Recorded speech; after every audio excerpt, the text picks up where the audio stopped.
Hello my friends, welcome to the final little game from the Steam Next Fest RTS demo thing that I am going to be showcasing. This is Annihilate the Spance, a game that I ended up playing way more than I thought I was going to. I popped it open to get a feel for it, and then I played like 8 hours of it over 3 days, which is a lot for a demo for me. So this game is pretty neat. It is a game made by 3 people, as you can see down here. And it's got an open beta demo even after Next Fest. The demo is still live, and it's in early access, which I do somewhat support early access for small games. Not for like big publishers, I don't like it as much, but for tiny little ones, you got to get your money somehow, right? So yeah, I just wanted to show it off today. Now they do have a story campaign, however, I feel like it's not quite as polished, and as a result, it's not really what I want to showcase. Instead, we're just going to be popping into some skirmish. I'm just going to show the game, explain a little bit about what it's about, and hopefully we can have a little bit of fun, and you can come to understand what the Spance is and why it needs Annihilate. I have no idea what the Spance is, I'm going to be completely honest. I haven't played the campaign much, so we're just going to give this a go. Now, there's 2 factions available right now. And this game is somewhat of an auto builder. Let's see. Oh gosh, I forgot how my build order works for these guys. Oh, yeah. We go to production yards, and we're going to build some strike craft first. And then I'm going to go over here and grab a thing. I'll explain in just a moment what is going on. We need a little bit more matter. 5. And you got, oh gosh, it's angular. Turn into the mining drones. So this is it's a game you've probably played an RTS before. Here's matter, here's energy. These are the 2 resources, and then here's logistics. This is food. The way that you get matter is by either building matter producing structures like the cohesion array, or by building mining bots and sending them out to harvest these asteroids. You can see way over here we have an opponent who is doing something similar. Oh, they already have production yards going.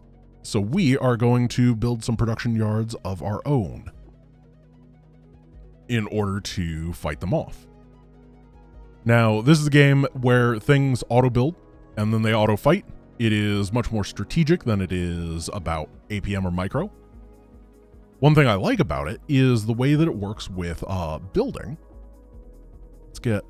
Is that these buildings each have a variety of different things in the bottom that you can pick from as their what they're producing, and that can be swung around on the fly, which I think is the most important part and the most interesting part to me, is that ability to dynamically adjust them. Let's get some missile AoE. So what we have the ability to do because of that is identify what the opponent is sending at us, and then try to react accordingly, which I think a lot of auto battlers don't have the ability to do. You know, they tend to be like, build your unit spawner, and then maybe you can upgrade it into something else. I'm just building some silos so I can bank some extra resources as I talk. It's hard to play and talk at the same time, of course. And I really like the fact that you can just switch. So what I've decided to do is, for example, on this larger cruiser shipyard, build an AoE missile bot, and then I'm building kind of a variety of different things here. Some point defense guys, some anti-armor torpedoes, and some assault AoE. Just a nice little variety. Now you can see they have a point defense guy right here, and he's actually shooting down the missiles that are being shot by some of our guys. He doesn't have a whole ton right here, which is nice for us. But if they had more, then we'd have to be very careful with our missiles and make sure that we are properly, what are we properly doing? Oh my goodness, words are so hard. We have to make sure that we're properly adjusting to what they're doing. Either saturate them with missile fire, or completely switch off of missiles into something else. I'm feeling pretty good right here. We have hit our logistics cap, which means in order to get more, I have to build this relay buoy, which also increases the area that we can build on. Now, this has to overlap in at least one tile with the with the rest of your stuff. So you can't just put it out here, which it would be really funny if you could, but it probably would mess with the game a little bit too much. And then we're going to use this new area in order to build some cohesion arrays to get more matter income. At the beginning, I really like to mine these asteroids with the miner bots. You can actually see them going out there. Oh, they're gonna, but eventually they start dying. So we need to have the backup of the regular collectors. We're gonna get a fleet of light ships around here too. And we're gonna set all of these to point defense just to have some cheap guys that can shoot down enemy incoming missiles. I feel like it's always good to have point defense in that regard. Now you can see that the enemy kind of has me on the back foot, and as a result, they're able to mine, and we aren't. However, we're stacking up troops, which is pretty darn good. And now our big missile cruiser guy has popped out, and the next one started building. Unfortunately, that means that if I were to switch right now, it would go into, or it would cancel the production. However, what I can do is I can hold shift and then I can click, and it'll switch over automatically after this production is done, which is a really nice feature. I like it a lot. Now, overall, it looks like things are going well for us. I'm going to try to get a little bit more energy production. I found that this faction likes energy quite a bit. I'm actually going overboard on it because I live in a world of extremes. Then we're going to get some more silos to store that energy because I want to get 750 of it. I don't know how many we built. just ignore me. Now, it looks like our stuff in this tug of war is starting to stack up pretty nicely. The enemy, though, they're continuing to build, and you can see that their heavier ships are starting to pop out as well. I apologize if this is not, I know my commentary is not as good as it normally is, A, because I'm trying to explain the game, but I'm a little bit under the weather, and that's why today's video is also going to be slightly shorter, is because, I'm not, like, at perfect standards, but I'm good enough to play an auto battler, which may be why I was playing so much of this, because I wasn't feeling great, and auto battlers are nice and simple. Now, one of the things I wanted to mention here is that this game plays really smoothly. Like, not just the fact, okay, yeah, I spent my 750 energy and we're gonna get a really cool guy. Yay, look at him. He's a mining bot, but really thick. He's gonna go and mine things really good.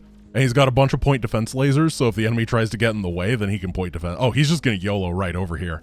Which means he's protection for us and he's income, which is really nice.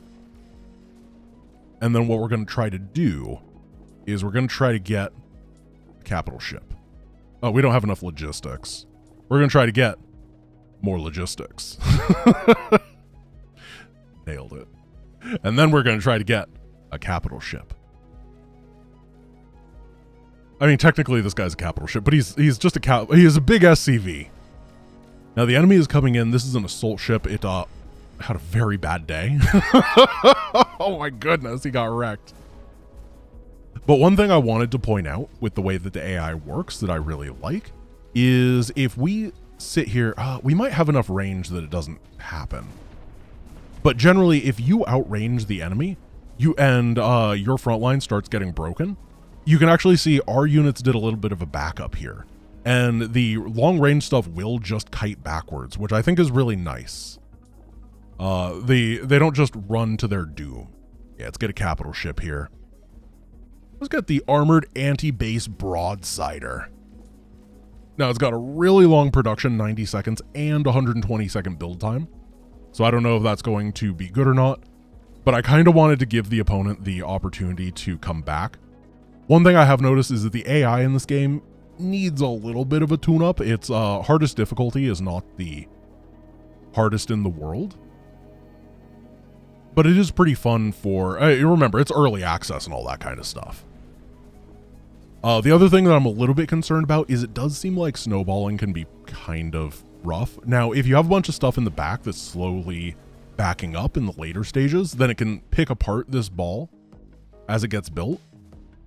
But there's no, like, big, hey, this needs to stop now energy going on from like a nuke or something that pushes people away. There is a nuke in this game, but it's more of a win more nuke than it is a, hey, we need to make sure that the game doesn't just end. And I'll be interested in seeing the way that they come up with a solution to that. Yeah, I think we kind of just crushed through this. As I said, I've played a lot of this game at this point, and I've gotten to the point where I have beaten 2 AIs at the same time. Yeah, we could just do that next, honestly. I mean, I don't want this video to be too short, but it's pretty clear at this point that we're just going to crush on over everything. So yeah, let's go set up a 2 versus AI, and I'll try to use that as a little bit of a showcase of things. Let's see. Set you to team B, you to team B, you to team A.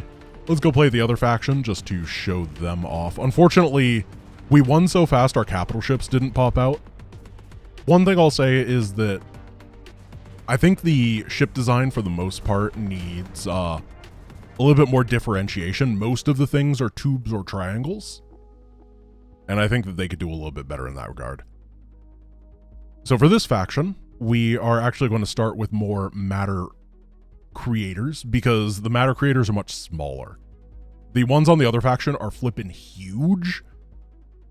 However, that faction much more easily gets more build territory to justify it. On the other hand, this faction has a harder time getting more build territory. However, the passive matter generators are significantly smaller. Now, we're going to build a Yard H9, which is a moderately sized producer. And then I think that we're pretty okay with just getting this armored assault guy to start out with, before we go back into a little bit of economic production. You can see the enemy is starting to send stuff against us already. We're going to need to get some mining drones so that we can get a nice little income. But then we're going to have to balance the fact that we're also facing off against 2 opponents. So they're going to be able to get the aggression on really, really quick. Let's see. Boom, boom. Boom, boom, boom. Just a couple more energy makers. And then we're going to start spamming out actually a bunch of smaller vehicle constructions. You can see that all these have arrows, and those arrows point to the direction that the ship default spawns facing, which is really useful. Ooh, this guy's coming around. We're going to actually have to get a little turret right here and right here to make sure that the enemy cannot just send a couple little fighters to poke off all of our stuff. The main production facility does have a few guns, as you can see, that can protect themselves. However, that protection doesn't necessarily extend to the rest of your base. You got to manually build turrets for that. So we're going to get some nice AoE, some point defense, and then this is going to be our very aggressive armored assault vehicle that hopefully can just get in and push the enemy back. The yard. Gonna leave a 3x3 area over here, and I am banking a little bit too much energy. I'm afraid that I'm gonna hit the cap here, so I'm gonna get a couple silos for it. Uh-oh. Let's get some turrets too. I want to get health repair turrets. I really like the health repair turret in like a grid, somewhere that it can repair all the buildings and the main base. You see the main base does regenerate HP pretty quickly. It's quite strong too, very durable, hard to cheese people out in the very early stages of the game here. And the turrets are taking this stuff down. The most important thing I'm actually concerned about here is these mining drones. I don't want the enemy to like swing over here and then start taking down our mining, because that would be really, really bad. Okay, let's get some more heavy vehicles. I've had a lot of success with the heavy vehicles overall.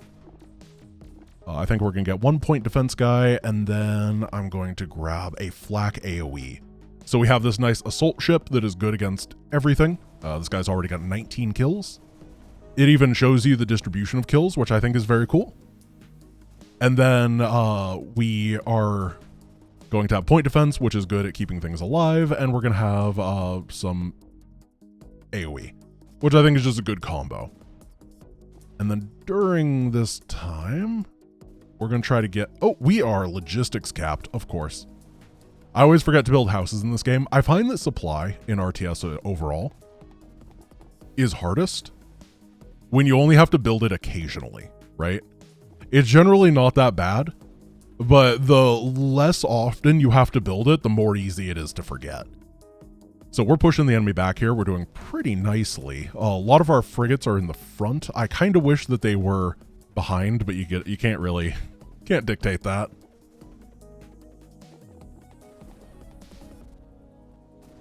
And overall, we'll see what they managed to do. They're going to be able to build turrets and stuff over here. You can see that they have some turrets built already, like this powerful Gauss turret.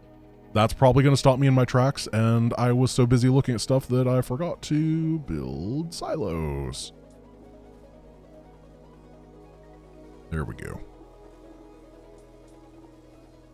So this faction overall is actually way cheaper than the other faction. The other faction's shipyards in general cost twice as much, but their ships are significantly stronger. This is a much more spammy faction. However, their high-tier ships are still quite good. And the thing that I found is that their high-tier ships are actually, like, viable to get. Oh, they got one of these guys. This guy, like, never dies. Look at how slow his HP is going down. So there is this heat mechanic. I'll explain heat in a moment. It's a cool idea, though, and I just need to get this out and switch it to the fleet shield point defense. And then we need to grab a couple of these and turn them into anti-armor so that we can be prepared for the next wave of that guy. And we're going to grab maybe a fighter bomber carrier and a missile anti-armor. So armored units in this game are obscenely durable. However, there's a mechanic called heat. And the way that heat works is that as you get hit, various weapons increase your heat by a certain amount, and your armor starts to melt depending on how much heat you have. Which is a way for eventually, with some high heat application, you have the ability to deal with super armored stuff, but the super armored stuff is ridiculously good if you don't have that. I think it's a very cool mechanic. I like it quite a bit. I'm going to work on my economy a little bit more. I need more matter production. And then, where a bunch of our stuff is being pulled over here accidentally, and there's not much we can do about that. That may actually pull us apart. This is looking very suspect as a result. Oh no. This one guy is going to be our demise. Because this is a huge number of very heavy vehicles that are being pulled off to the side. This is not just cheap stuff. We have to expand our base control, and then I think we got to start building static defense. Oh, look at all these drones too. Oh gosh, no. Oh, we killed that. Yards? No, turrets. Area point defense, that'll be good. Health repair turrets, please be good. And then maybe a heavy defense turret, and we'll spam out what we can for the rest of this. Oh, this is looking very bad.